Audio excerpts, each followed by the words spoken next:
I have which I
Yes, at the Alliance Francis. Later was transferred to Lycée Gaston Berger in Kaolack, Senegal. And while there, he passed Gloria and attended Cheikh Anta Diop University in Dakar. Unfortunately, however, Deda was unable to complete his course at the university due to inability to pay his tuition fees. He eventually abandoned the course to return to the Gambia. Shortly after his return to the Gambia, he picked up a job with the newly set up radio seat, first as a DJ, later rising to a station manager. Also would recall his melodious voice, such as the morning show, Rencontre, and Disc Agogo. Of course, Papsen also had his popular Pakusan at Papsen program. Those programs were very popular, both in the Gambia and across the border in Senegal. While Deda and Papsen were a radio seat, they were also cognizant of the need to help organize the few journalists that were practicing in this country. They, together with 4 other veteran journalists, came together in November 1978 to form what is today the Gambia Press Union. Of course, prior to the founding of the GPU, there had also existed the Gambia Journalists Association, but it was virtually dormant, and they saw the need to bring together Gambian journalists into a more active body, hence the decision to set up the Gambia Press Union. Since then, Deda had played a very active part in the very survival of the JPU up to the very last day of his life. As a first-hand witness, I would dare say that Deda contributed quite significantly to the survival of the JPU. those of us who were there from the very beginning can attest to the financial problems that the GPU had always encountered during the period. And when a meeting, when even a meeting place was a problem. And it was thanks to people like Deda who did not hesitate to use their time and resources to ensure the survival of the union. We used to meet at the DCC hall, but most of the time we could not get access to the hall whenever we came for meetings. It was then that he offered to host our meetings at the Point newspaper. Through his personal efforts, he secured funding from the US Embassy to rent an office for the GPU. Without Deda's timely intervention, I cannot imagine how the GPU could have survived that period of turbulence. There were also some occasions when Deda would use his own money to either represent the GPU or sponsor other members to represent the GPU abroad. While at Radio SID, Deda was also correspondent for the French news agency AFP. He also later became representative of Reporters Sans Frontières. When he and Patsen finally left Radio SID, they set up SCAP printing, which later metamorphosed into the Point newspaper, which incidentally was founded on 16 December 1991.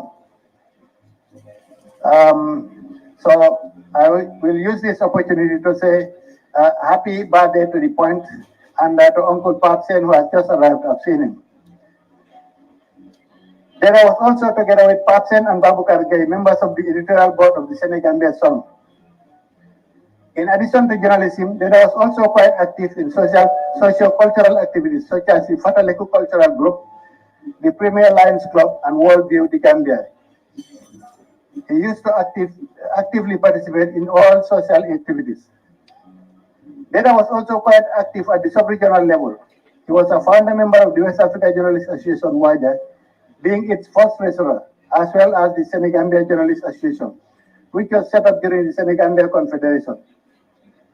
I can also remember that I traveled with him to South Africa in 2003, where we participated in the founding of the African Editors Forum. Deda was a fearless defender of press freedom, and for which he paid the ultimate price. It is quite certain that his assassination on December 16, 2004, exactly 19 years ago today, by agents of the Jammeh regime, was no doubt meant to silence him. While his cowardly assassins have succeeded in silencing his voice, but his impressive legacy, which includes the GPU, will live forever.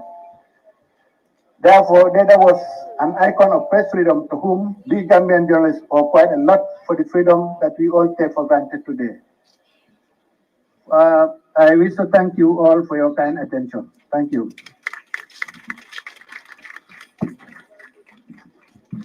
Thank you so very much, sir. We are really glad to have you. Of course, the name of Demba Ali Jao is not new to anyone, and we are lucky that some of the young journalists still have, this reservoir of knowledge to go to, to learn about our trade. Unfortunately, Deda is not here, but he is here, so I think we can make best use of him. And thank you for reminding us of a great fallen hero, Canada. It's touching to hear some of the things, Mr. Jao just mentioned about the late Deda Hydra. Absolutely, Sankule, thank you very much, Mr. Jao. And next, Sankule on the agenda, we'll move on straight to the next item, and that would be, we're just twisting this itinerary a little bit. So we would now move on straight to the presentation of the GPU honorary awards, and I'm sure the GPU staff are all set now to help us with that presentation. And at this juncture, we would now like to go ahead with that presentation. Sankule. Yes, I think we would like to call on the Secretary General of the Gambia Press Union, and that is Momodu Diouf, to come on stage, to come and help us deliver this GPU honorary award to two recipients on stage. Mr. Diouf, please welcome on stage.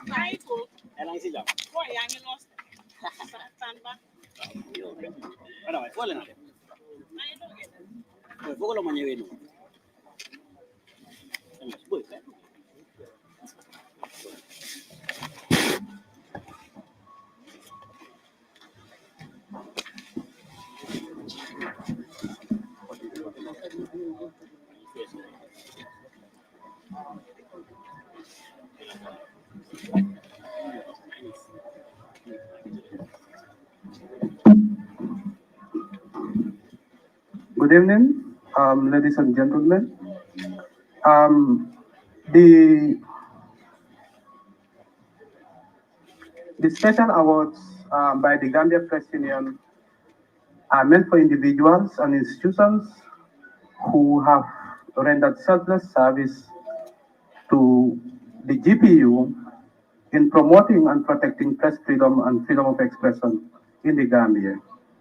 And tonight we have two special awards to deliver to one institution and an individual who have done remarkably very good work in terms of promoting and protecting press freedom and freedom of expression. So the Gambia President is proud to give this award to the European Union delegation to the Gambia for their strong commitment to supporting freedom of the press and the growth of the media industry in the Gambia. In September 2016, the EU approved a grant of 57,000 euros for the GPU, implemented by UNESCO Regional Office in Dakar.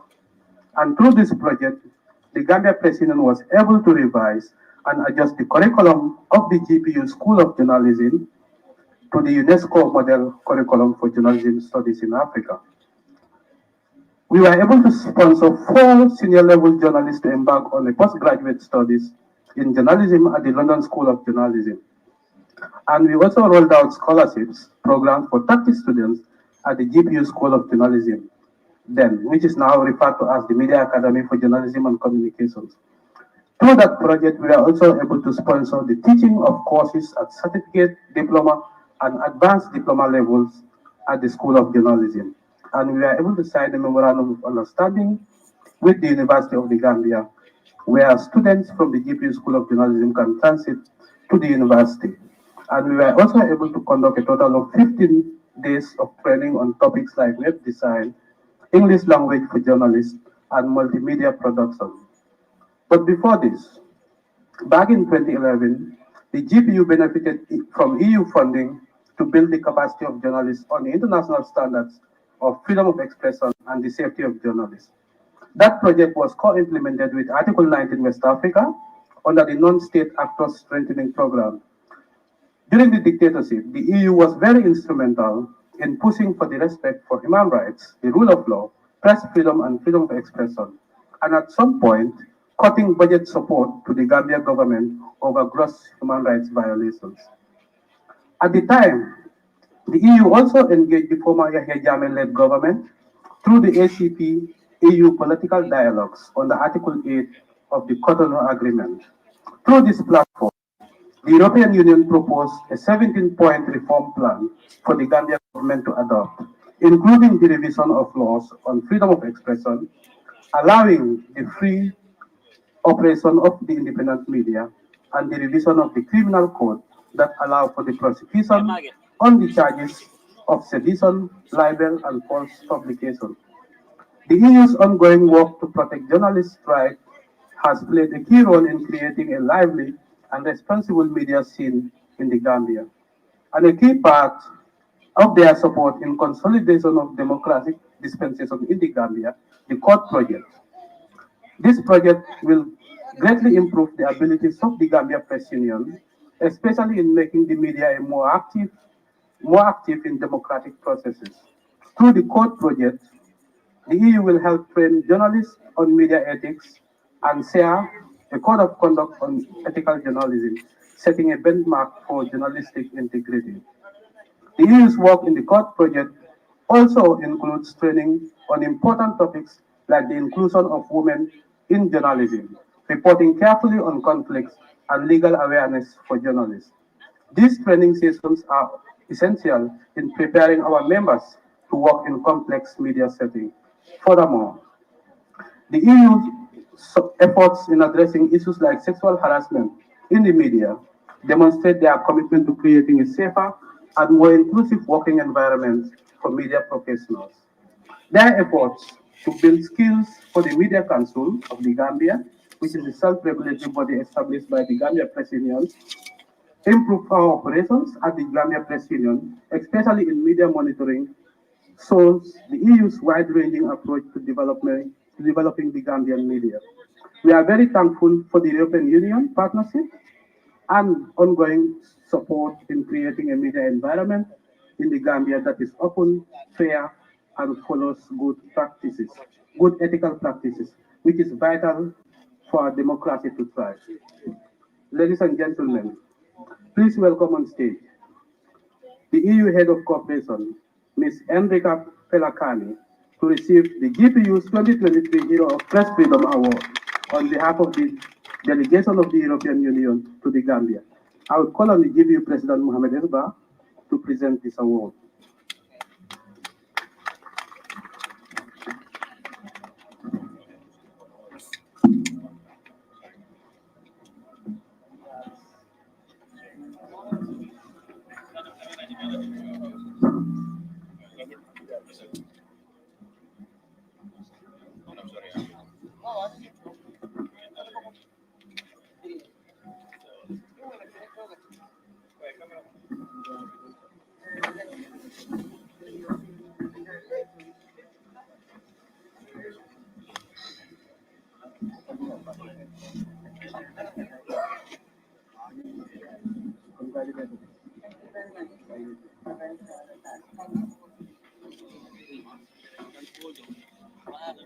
Okay, on to the second special award.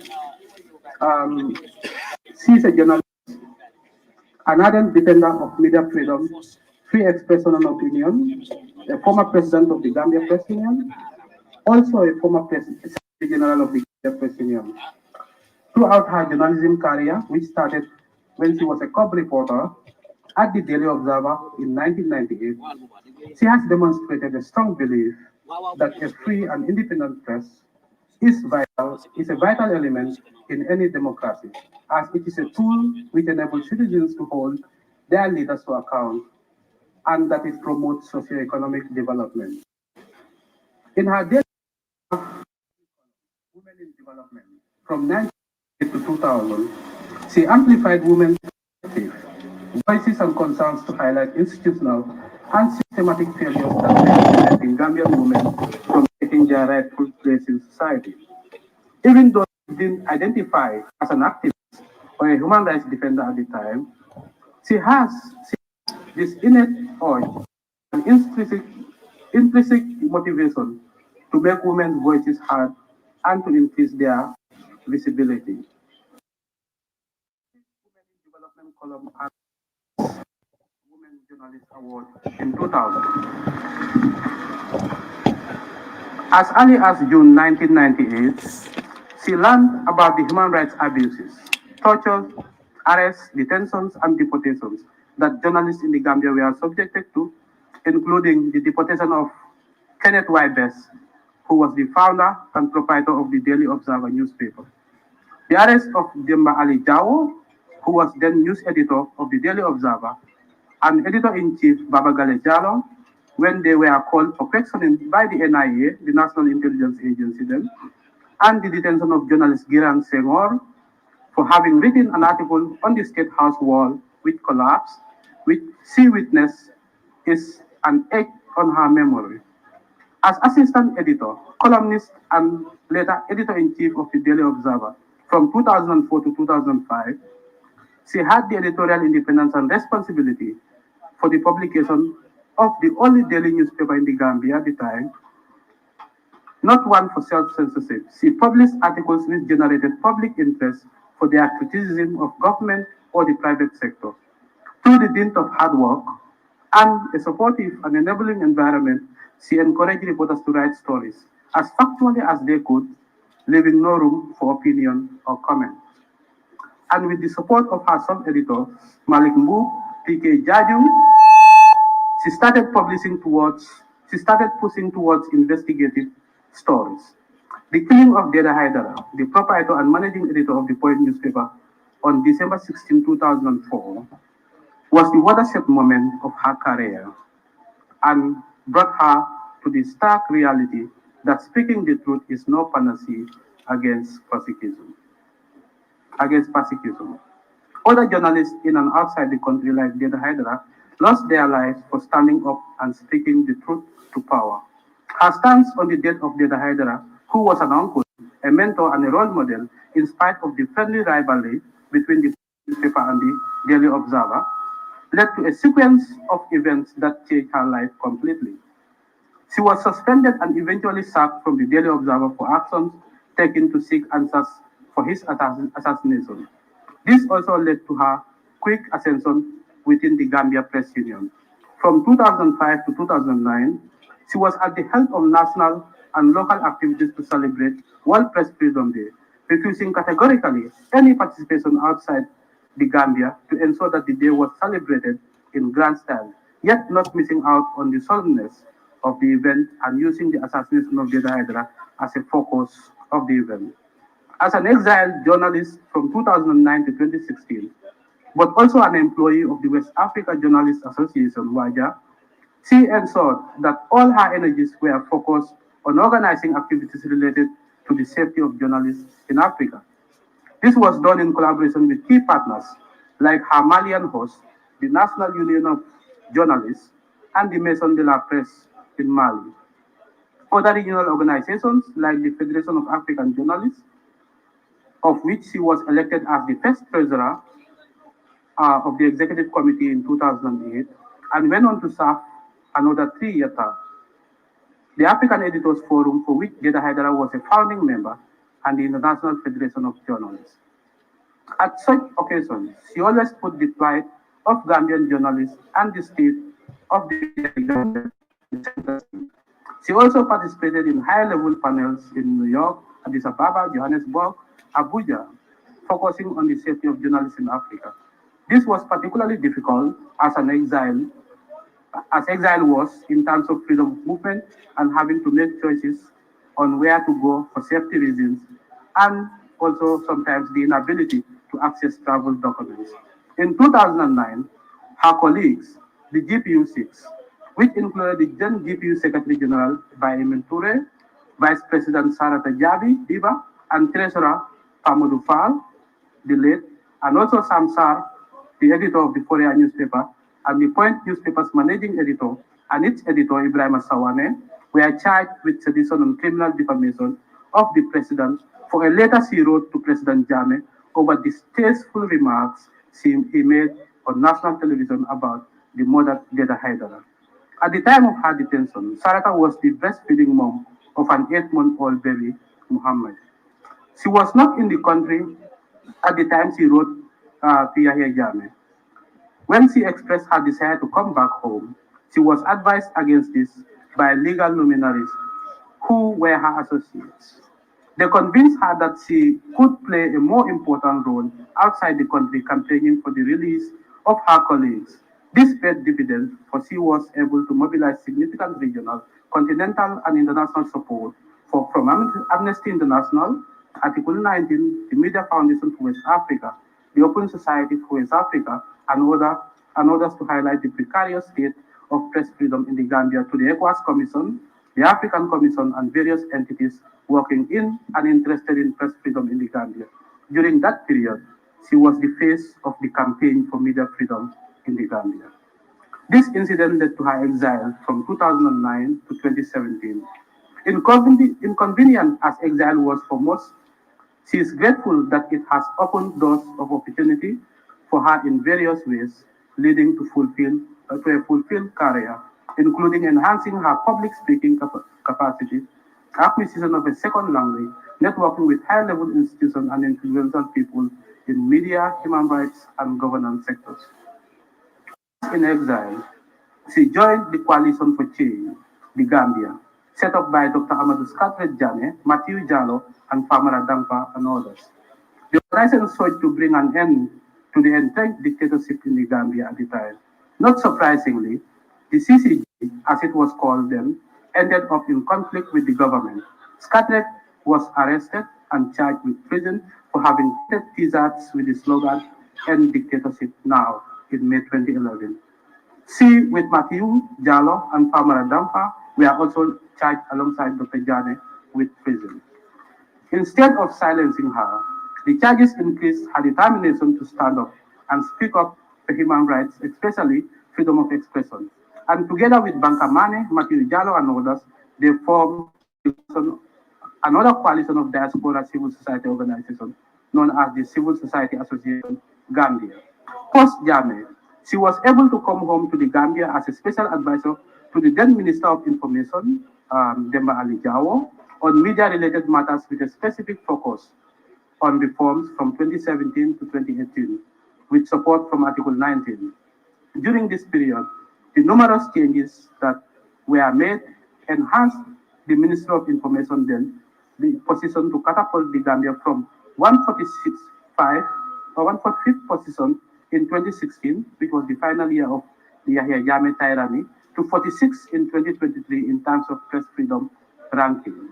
This development is slightly hinged on the Ministry of Information vision and mission at the time, to opening the space for the media, encouraging tolerance towards divergent views, including in the national broadcaster, granting the first private TV license and a few other licenses within the first year of the transition, and the explosion of private radio networks, regular press briefings, and convivial meetings with the press and other communication actors. She could not have come this far without the unconditional support of her family, friends, and particularly elders in the media, fraternity in the Gambia.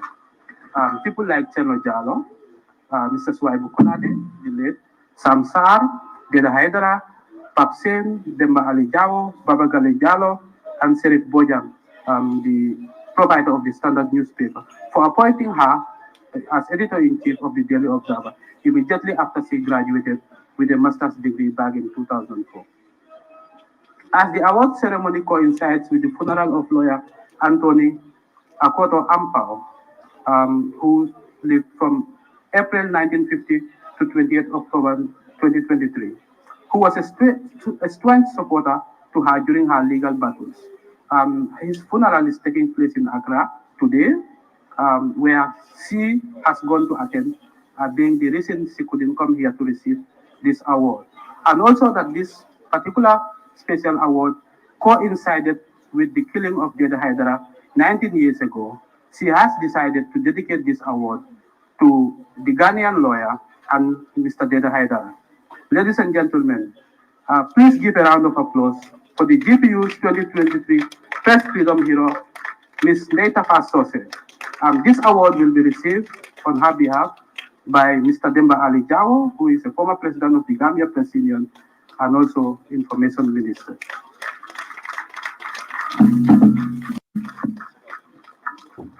Thank you very much, Mr. Secretary General. Thank you very much. Congratulations to the EU and Ms. Neita Fasose. Well-deserved awards. Indeed, well-deserved awards, particularly for the EU as well. As you said, the EU has really been a strong supporter of the Gambia Press Union. In fact, my gut feeling tells me, Fatma, that next year they will sponsor an award or awards, God willing. Thank you very much, EBEU, for your support to the Gambia Press Union as well as Data of our source, of course. You want to say one or two words, sir? Okay, on behalf of Native Associate, I wish to thank the Gambia Press Union for recognizing her efforts. She has definitely played a very, very significant role, in maintaining press freedom in this country. And she has done it under quite a lot of pressure because, according to what we've heard from the Secretary General of the GPU, she has definitely suffered quite a lot, in exile just to get the problems that the Gambia have been encountering, particularly journalists in this country, for the international community to know about it. So, Ndeitafa was also the president of the Gambia Press Union for a period, and we would all agree that definitely her tenure in office was very, very fruitful for the GPU and for press freedom in this country. So, on behalf of Ndeitafa, I say a big thank you to the GPU for recognizing her efforts. Thank you. Thank you very much, Mr. Chair. Thank you so much. And at this point, I would now like to recognize the presence of the Deputy Speaker of the National Assembly, Mr. C.D.S. Kinjai, the Lord Mayor of Banjul, Rahim Malik Low, and Mr. Pap Sen, co-publisher of the Point newspaper. Thank you very much for joining us here this evening. Sankole, what's the next item? Yes, next on the agenda, I will have a speech by no other than our own very president, and that is the President of the Gambia Press Union, Mohammed Esba. Welcome on stage, Mohammed Esba.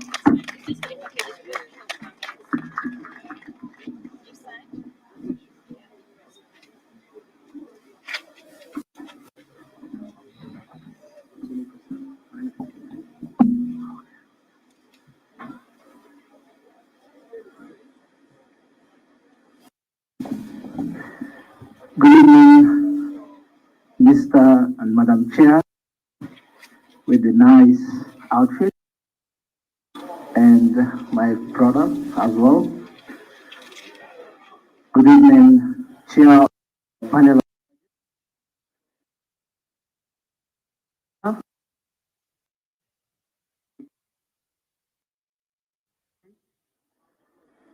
Honorable Siri Njai, and honorable members, Honorable Ba and Honorable Njai, my brothers.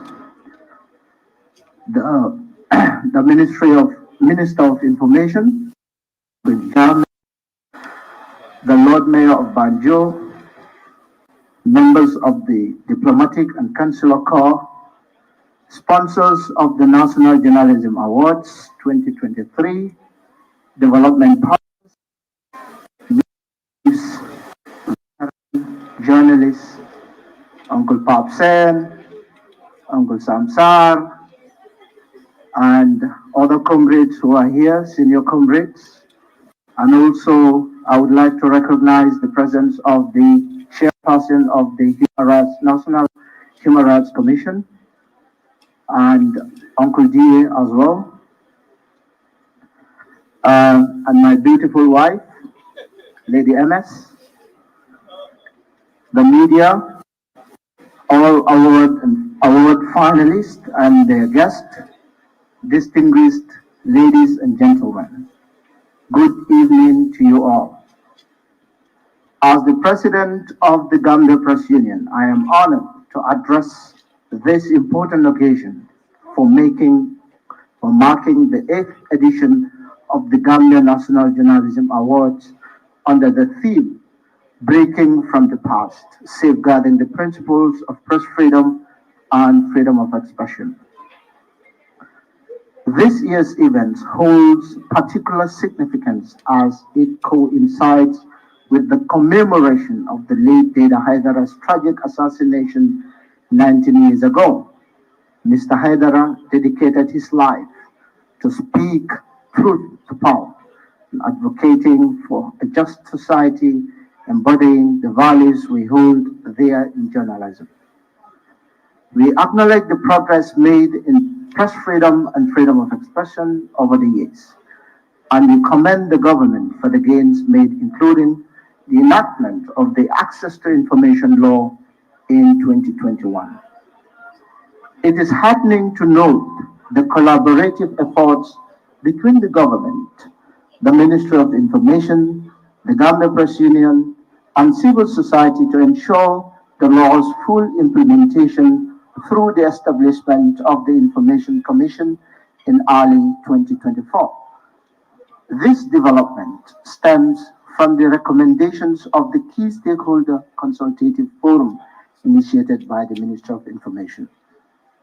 We commend the National Assembly for its open door policy and close collaboration with the media, as well as the Ministry of Information. We call for replication of such collaboration across all public sectors, fostering transparency and accountability. We also welcome plans to repeal parts of the media laws and the criminal code that restricts press freedom when the new criminal offences bill, which seeks to repeal the former, becomes law. This year's theme was carefully chosen to reflect our inability as a country to fully break from brutal past that was characterized by numerous attacks on journalists and media houses. That includes killings, torture, physical assaults, arbitrary arrests, and detention, and bad laws that severely restrict press freedom. We acknowledge that the press freedom situation has significantly improved, are no longer killed or tortured or tried under the draconian media laws, and the country's freedom index improving year on year.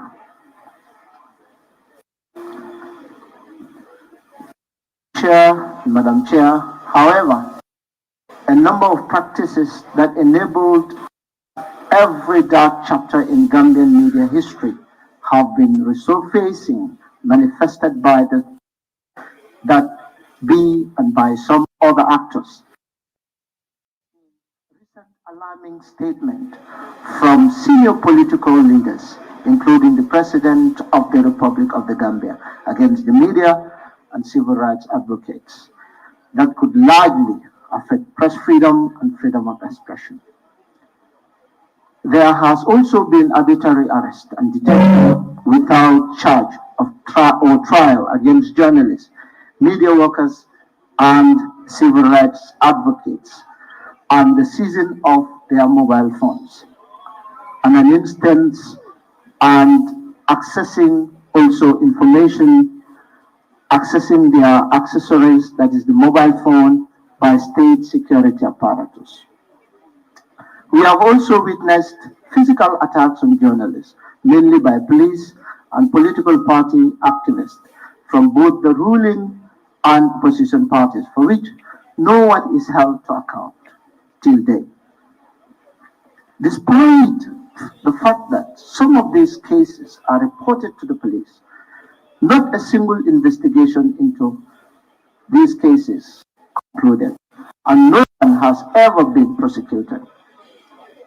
These practices remain a grave concern, and the failure of the state to bring perpetrators of crimes against Gambian journalists to justice have sustained a cycle of violence against journalists for 29 years, covering a period from dictatorship to the post-dictatorship era.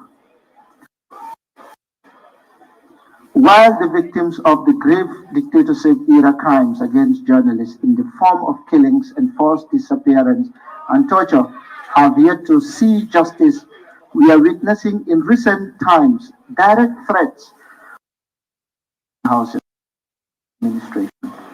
This is why we are calling on the Gambia government to speed up reform initiatives that is said to be committed to.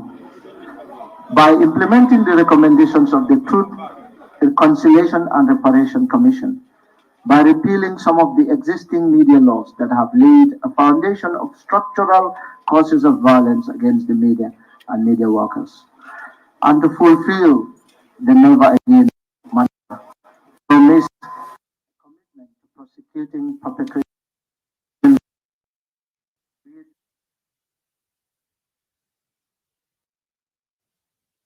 efficiently play toward the goal and contribute significantly, including strengthening the. It is essential for the government to prioritize of journalists and human rights defenders to save our democratic gains. The government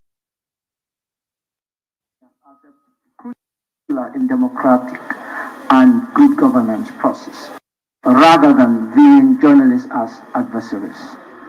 Journalists must be provided with a conducive environment to carry out their duties without fear or hindrance from any quarter, be it the judiciary, the executive, or the legislature. In recent years, the GPU has undertaken a series of media reform initiatives that seek to improve press freedom, freedom of expression, the safety and welfare of journalists and professionalism. These included working closely with the government to identify and review media laws for reform, a self-regulatory body, a journalism training school, and conducted a series of training for journalists on the quality of content and adherence to our journalism ethics and to promote the observance of journalists' social responsibilities. Despite these efforts, we recognize that there remains a gap in editorial due diligence in some quarters, which we hope to address with more capacity building initiatives and other initiatives that promote ethical journalism. We therefore remind our colleagues to uphold the principles of the trade and to fully abide dialogue of ethics.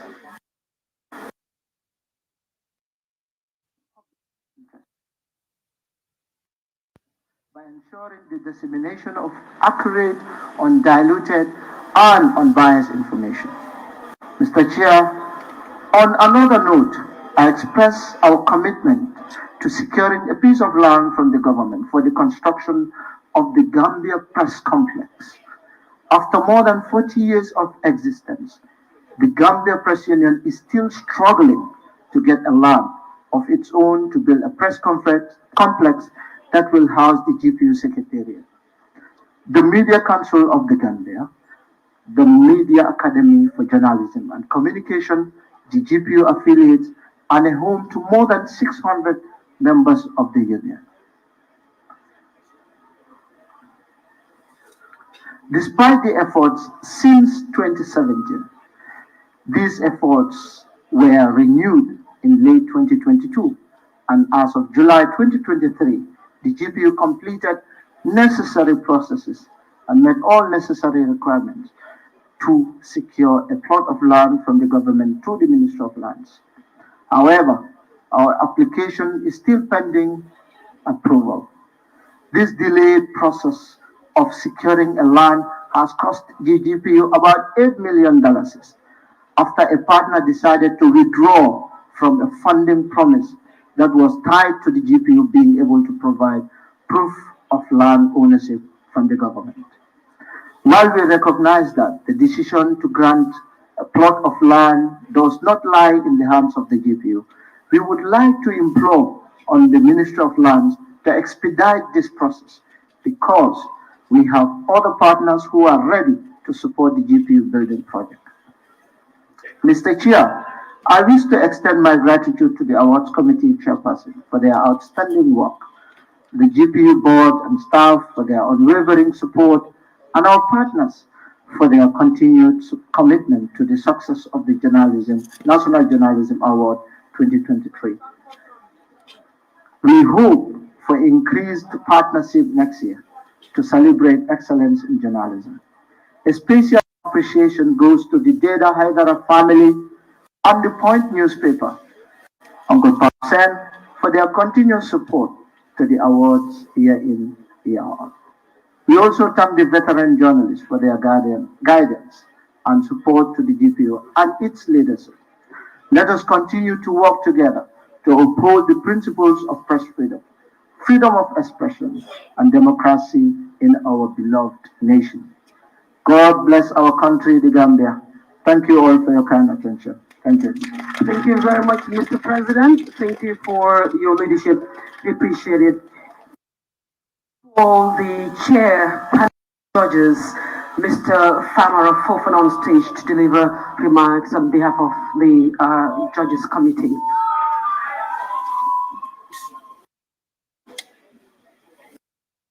He's quite a gentleman, I must say. What a gentleman. Welcome, sir.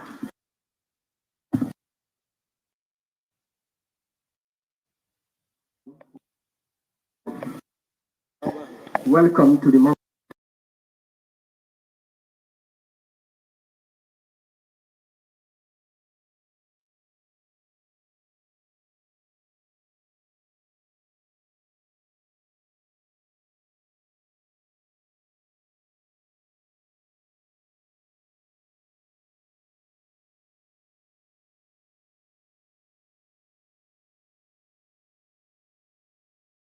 an independent and fair process of reviewing entries for consideration in the awards.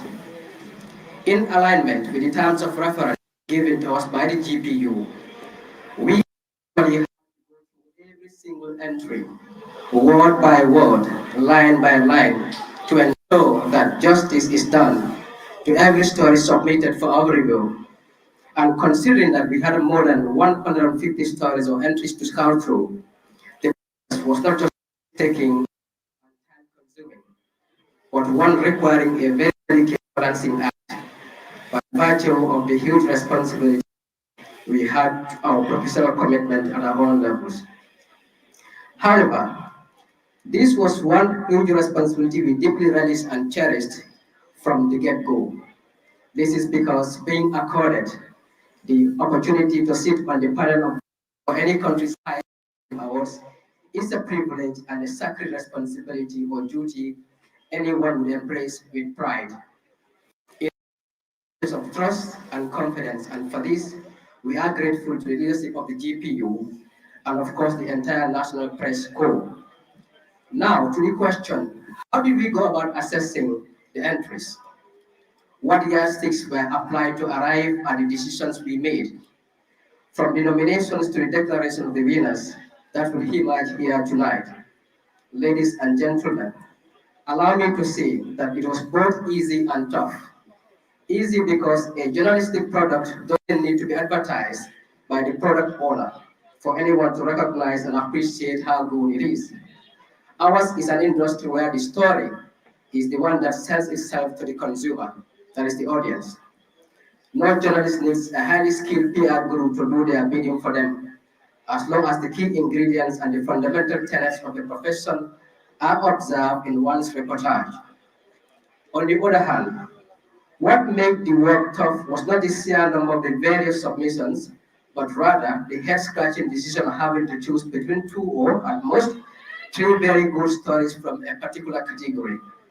As a jury, our decisions were predicated on the five main indicators assigned to us by the Gambia Press Union.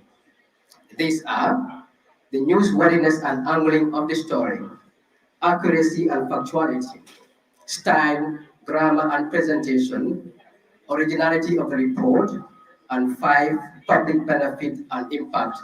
We know as journalists, public interest comes first and foremost before anything else.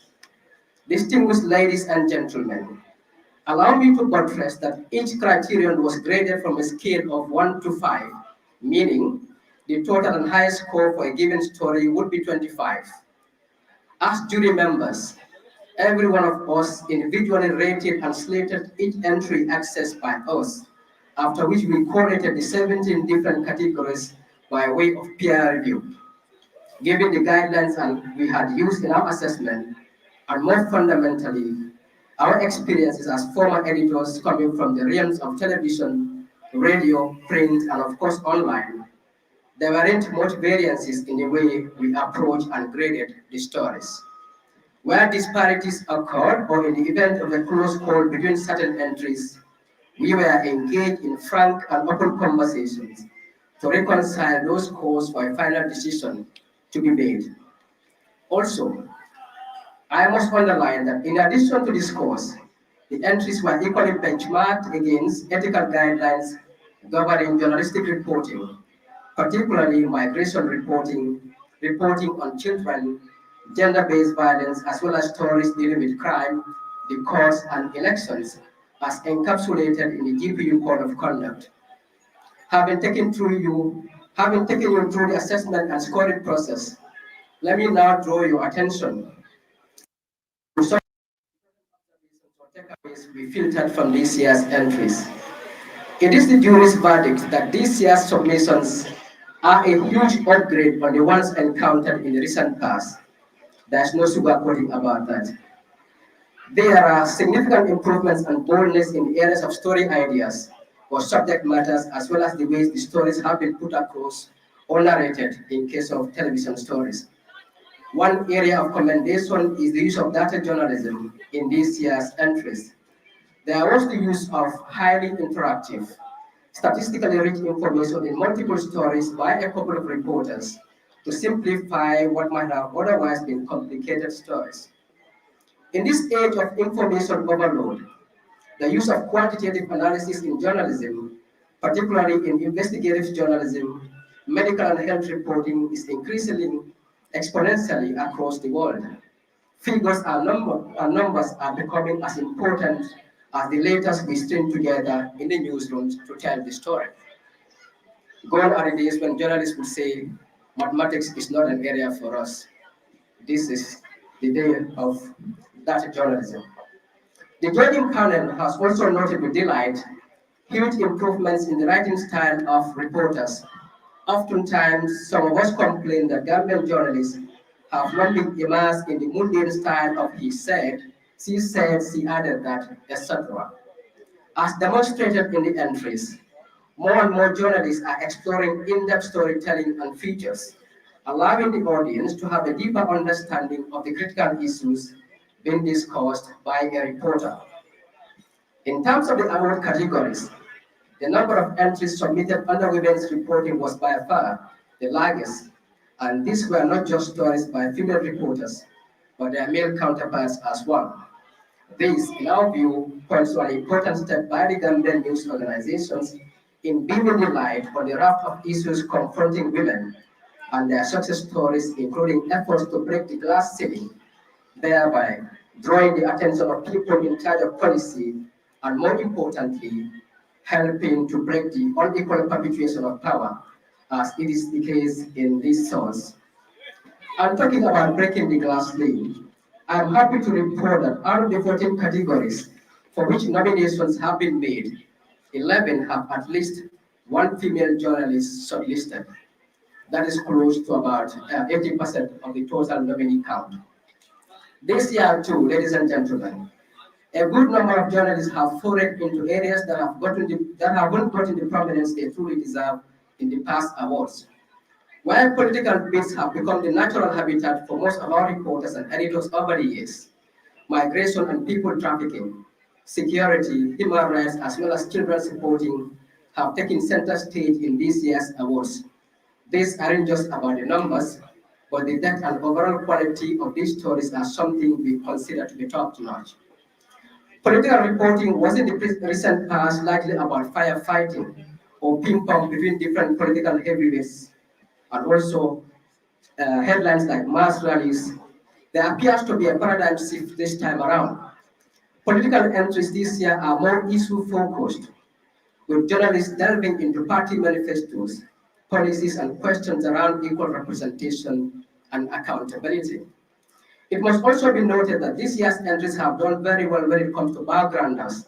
Reporters haven't just told the story, but a lot of relevant additional information have been provided for at the end of stories, adding not just credibility to the reports, but also context to the issues under investigation by the respective reporters. Ladies and gentlemen, having pointed out the positive side of the entries for this year's National Journalism Awards, it will be a heresy and a moral calling if I, on behalf of the five-member jury, fail to highlight some of the areas we believe leave a lot to be desired and therefore require improvement. First, we have noted that where a simple, less cumbersome headline will do, some journalists opted for convoluted captions, thereby getting them wrong. Multiple stories with very rich contents are given low scores because of their wrong and confusing headlines. We therefore suggest to reporters and their editors to pay attention to headline rules. Apart from being concise, headlines should convey the very essence of the story in as few words as possible. That is news writing 101. Obviously, double or multiple tag headlines are commonplace these days as they seek to increase the chances of grabbing the attention of readers. It is our contention that creativity should and must not come at the mercy of the rudiments of the trade. Apart from the problem of some reporters being emotionally invested in certain stories, particularly those bordering on abuse, horror, and grief, there is also the small matter of journalists going for very exciting and impactful story ideas, but not being able to do justice to the end product. Therefore, there is the need for a greater improvement in the storytelling capacity of journalists, where it will be the audience to cry or to smile after going through or watching a piece. In the face of these issues, we recommend regular in-house training for editors and sub-editors to enhance their skills and capacity to help journalists produce quality content. Editors must also go beyond mechanical or sentence level editing, but going the extra mile to offer the sort of coaching that pushes reporters to adopt insightful reporting. For TV entries, image quality has largely been poor. Image, it must be said, is as important as the story being narrated. if not more important. However, in many TV entries where the storylines and voice narrations were attractive, image quality or sequences could have been much better. For those of you wondering why three categories, namely travel and tourism, photojournalism, and rural and community radio of the year have no nominations, the answer is that none of the submissions in these three were deemed worthy because none of the submissions of these categories were worthy of being shortlisted. The closest under the travel and tourism did not make the grade simply because it leaned more towards migration reporting in view of the documentation crisis around which the story is centered. Perhaps moving forward, the GPU could consider making on the subtle nuances between the hospitality industry and traveling from a literary point of view or from a broader sense. Regarding photojournalism, what we expected as a panel was the use of photography for the purpose of compelling storytelling. But instead of captivating images, the submissions that we came across were television reports provided for by camera operators behind those stories. Admittedly, there was a photograph in the category, but wasn't deemed enough to make the grade. Ladies and gentlemen, this, after all, is the Excellence in Journalism Awards, and as such, we owe it not just to the fraternity, but the country herself in making sure that we do not nominate people just because they have submitted an entry. You don't get shortlisted if we can't cut the mustard. Ladies and gentlemen, the last category without a nominee is the community/rural radio of the year. Whether this suggests a submission of an entry by a given radio in provincial Gambia on their behalf by a reporter or a producer, or whether it is supposedly a special recognition celebrating an outstanding performance by a certain community radio over the past year, there was nothing to write home about. In fact, entries that were received under this category were two: one TV story and a sports report, making them irrelevant and ineligible for consideration. We suggest that come next year, the GPU offers much clarity and purpose. In terms of entries that were disqualified, there were about five. Two of these were cases of stories submitted under two or more categories, while the rest were potentially good entries published in the wrong year, that is 2021, as opposed to 2022. It is clear that some journalists didn't get the memo, given that the awards eligibility checklist was from the very onset shared by the awards committee with the press and on their different channels. To conclude, I wish to call on individual journalists to strive for excellence and do not wait for their respective news media to organize in-house sessions for them. Given the rise in data journalism today, it is also important that women journalism schools, that is the SJTM, that is the University of the Gambia School of Journalism and Digital Media, and the Media Academy for Journalism and Communication incorporate in their curriculum courses dealing with this very important emerging field. Of course, precision journalism or statistics are being taught at the university, but to keep up to speed with times, our journalists especially, up-and-coming ones, will be well placed in the modern newsroom where the numbers game is increasingly becoming indispensable for the complex fields of reporting, such as elections, health, business, and finance, just to name a few. Finally, I want to assure you that the process was very much fair and transparent. It was our integrity at stake, and we did the job without any fear of favor, affection, or evil. I thank you all for your kind attention. Thank you.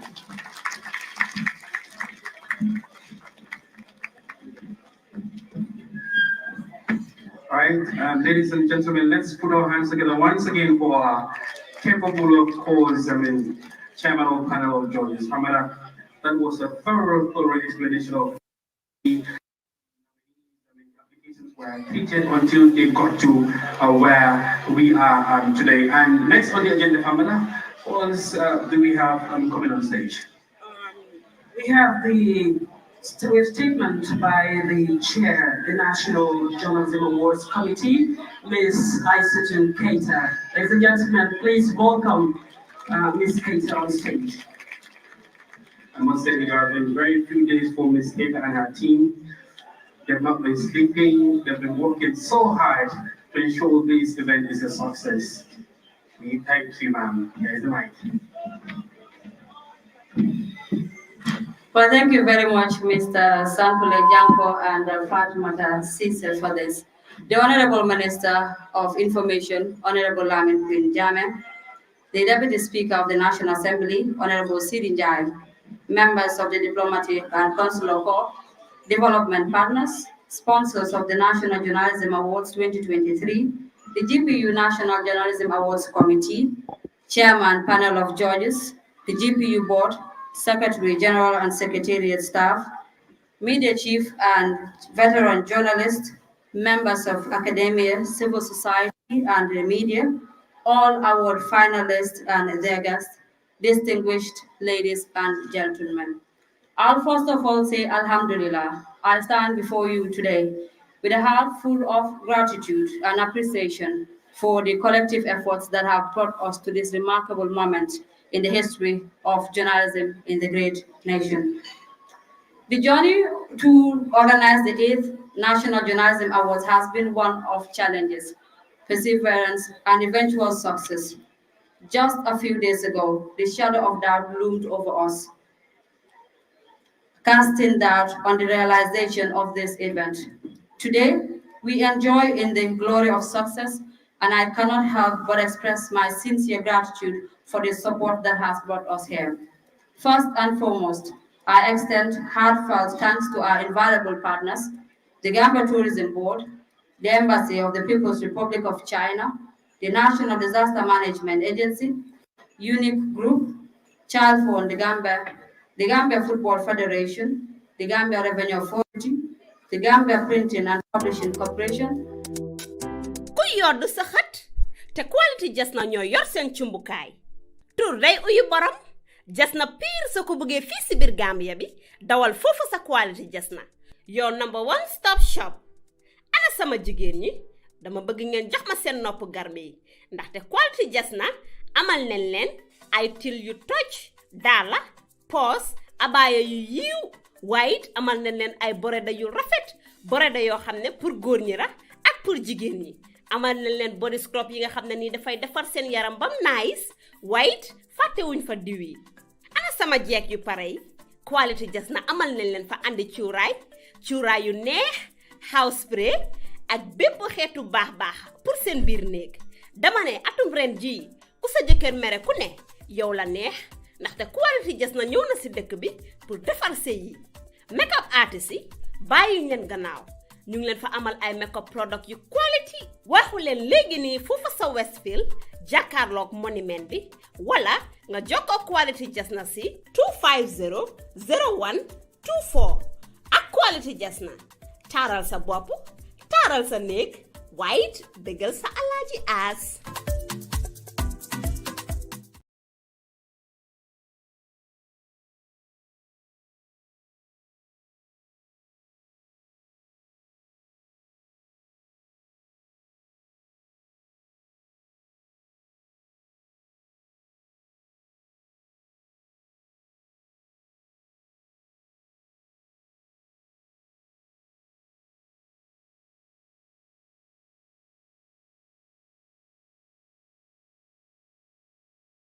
Olof Njaay mu ne dige gor la ñàkk koy defee wor la Gambian Talents TV du wor kenn koo xamante ne dafay toog di ko xaar biir néegu sëy nag képp koo xamante ne jéeg nga bëgg a xam nan ngay def ba bëggal sa alaaji bëgg a xam nan ngay def ba say goro kontaan bëgg a xam nan ngay def ba say njëkke kontaan xaar ñu fan la ñuy xaar fii ci biir Gambian Talents TV ndax nag kat sama mbokku jéeg yi ku leen juróom yaram leen de toroxal jigéen not jigéen gunduxatal jigéen merloo jigéen dóor jigéen yàqadari jigéen dafa bari ci society bi yaa ngi ci mobile yaa ngi ci lifi Facebook taluloo sa jëkkër ci benn boor dama naan ne képp bëgg a jógee mun ngaa seetaan Gambia Talents TV every Friday su juróomi waxtu tëgg rek 5 PM ngeen daal di seetaan néegi sëy góor danga koy won lum gisut wala won ko lum xamut wala won ko loo xam ne fu feneen fu mun a dem ci àddina du am la muy am ci yow góor dafa bëgg koy sopp ci moom naan ko man la jéeg laa takk fer daa cuuraay waaw xet gu neex nga set wecc tu toog bu lu neex du jox sa jëkkër yéen sama mbokki jeeg yi toog leen ngeen xaar ko du am fen bu leen dem fen jeeg ak këram rek ñu indi leen ko si biir néegu sëy xaar leen ñu dem ak yéen rek indi leen lu ngeen musta gis fenn dafa na mbogeel dafa neex néegu sëy rek kese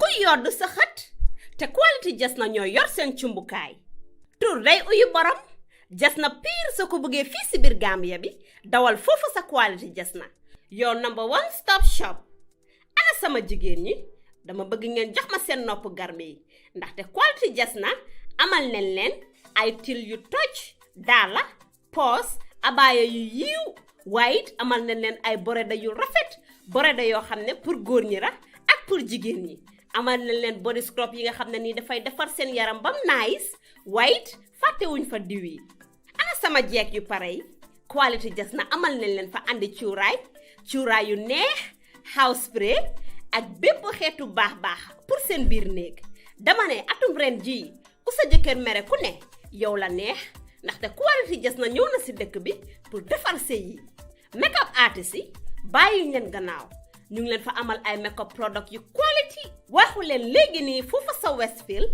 jàkkaarloog monument bi wala nga jokkoo quality jas na si 250 01 24 ak quality jas na taaral sa bopp taaral sa néeg waaye it bégal sa alaaji aas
olof njaay mu ne dige bor la ñàkk ko jëfee wor la Gambian Talents TV du wor kenn koo xamante ne dafay toog di ko xaar biir néegu sëy nag képp koo xamante ne jéeg nga bëgg xam nan ngay def ba bëggal sa alaaji bëgg xam nan ngay def ba say goro kontaan bëgg xam nan ngay def ba say njëkke kontaan xaar ñu fan la ñuy xaar ci fii ci biir Gambian Talents TV ndax nag kat sama mbokku jéeg yi ku leen juróom yaram leen de. toroxal jigéen not jigéen gunduxatal jigéen merloo jigéen dóor jigéen yàqadari jigéen dafa bari ci société bi. yaa ngi ci mobile. yaa ngi ci lifi Facebook. taluloo sa jëkkër ci benn boor. dama naan ne képp bu ko jógee mun ngaa seetaan Gambia Talents TV every Friday su juróomi waxtu tëgg rek 5 PM ngeen daal di seetaan néegi sëy. góor danga koy won lum gisut wala won ko lum xamut wala won ko loo xam ne fu feneen fu mun a dem ci àddina du am la muy am ci yow.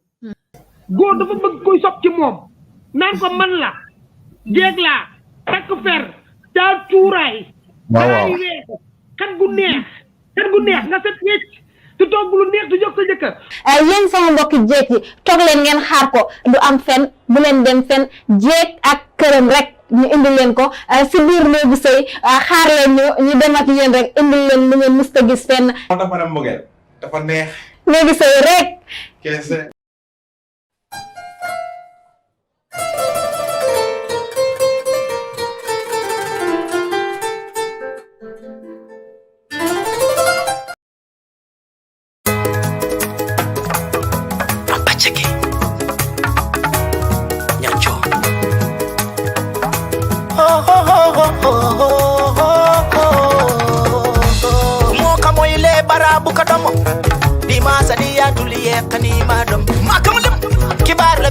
Barabu kadomo baba lima kataile tulolo inna baba wasinti state ngoluko ikomo ngoluko ikomo wasinti state ngoluko ikomo ngoluko ikomo sa apply no kan ya tare man tare do kola ikomo ibe do kola way man tare do kola working family task credit ngoy pele mesilo kan katani ning sane nga moy sane ya moy fanay wuli ya tani ning sibe sito wuli ya fisiati ko nibe wasentim bankoka kairo na tay konko bayla wasino babule tani ning February 1st la bela tila na mugo do wasentim bankoka na modila siati ganno banni nyul manka fali malonko nyurbe ma ko rolela fali malonko nyurbe ma rolela fali malon nyulbe ma ko rolela fali malonko nyulbe ma rolela Washington State yekibaro le natalma oh be jambaro lela Washington State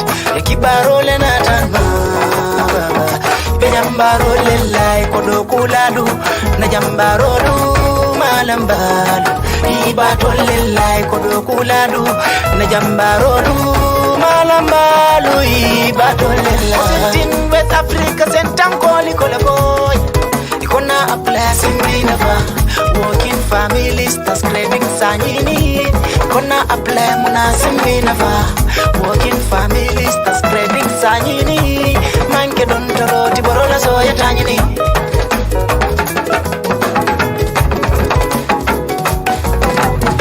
Wakila no sign sign, yena mo kani sign sign. Miliardo ku 2022 wala baso kala sign sign. Hani dora kirine do kungoza za daga sign sign. Manza kundala na mo bunda sartol dundile sign sign. Ikonga nanga dundi juna pamfana sa soto sign sign. Wuliya katoke kweza soto jan sign sign. Local na mo kani bunda wasintim banko na se phone yurubela sontala sign sign. This one is fine fine. Yindo di wondo man killing ko man sakundala federal government yindo na tele sign sign. This one is fine fine. Timandi niela sarto timandi iko timandi niela sarto timandi iko sa soto kenno min kanyanta dola wuli kilinge me fulola baba timandi iko timandi niela sarto timandi iko timandi isa soto kenno min kanyanta dola wuli kilinge me fulola baba timandi makamalam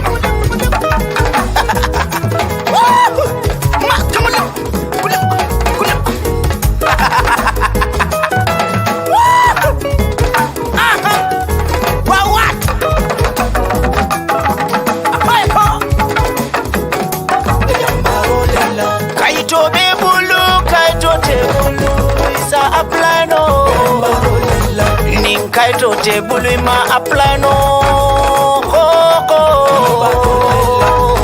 wa wangolu contact babanko baba wa osnyala molu wa wak alikana silla la kulo malbe kantamine koko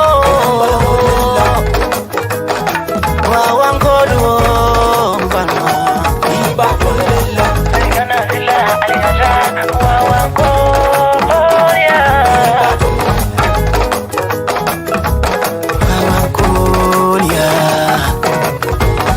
Washington State yekibarole natanma oh ibajambarole la Washington State yekibarole natanma baba ibajambarole la ikodokulalu najambarolu malambalu ibatole la ikodokulalu najambarolu malambalu ibatole la